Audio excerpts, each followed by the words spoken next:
થરાદમાં 12 કલાક વીતી ગયા તેમ છતાં પાણી નથી ઓસર્યા। 13 ઇંચ વરસાદમાં થરાદ હજુ પણ પાણીમાં જ ગરકાવ છે। મામલતદાર કચેરીની આગળ ઢીંચણસમાં પાણી હજુ પણ ભરાયેલા।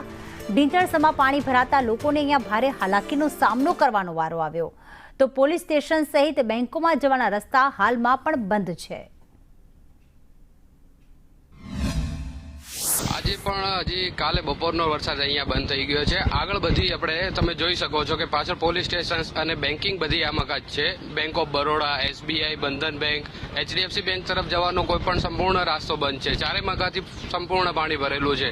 આજે 2 દિવસ થઈ ગયા, આજે બીજો દિવસ છે। હાલમાં પણ બેંકે પહોંચે એવી કોઈ સ્થિતિ કે કોઈ સગવડ છે નહીં। કેટલા પાણી છે અહીંયા? પાણી આગળ એટલીસ્ટ ટ્રેક્ટર ડૂબાઈ જાય એટલું છે। બસ બી આગળ બંધ પડી છે 2 દિવસથી, હજી સુધી એ બી નીકળી નથી।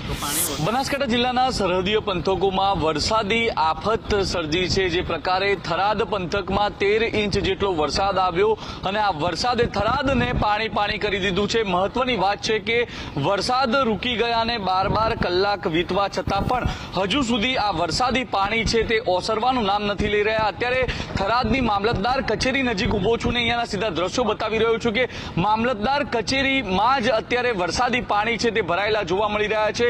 રોડ રસ્તા હોય કે સરકારી કચેરીઓ, તમામ જગ્યાએ અત્યારે પણ પાણી જ પાણી જોવા મળી રહ્યું છે। મહત્વની વાત છે કે 2 દિવસ અગાઉ જે પ્રકારે વરસાદની શરૂઆત થઈ હતી, ગઈકાલે મોડી સાંજથી વરસાદ તો થંભી ગયો છે, પરંતુ આ વરસાદી પાણી છે।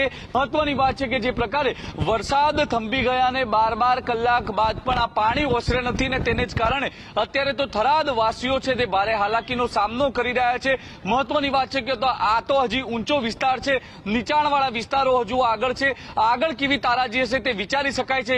જે પ્રકારે થરાદની અંદર 13 ઇંચ જેટલો વરસાદ આવ્યો અને આ વરસાદે અત્યારે તો થરાદને પાણી કરી દીધેલું જોવા મળી રહ્યું છે।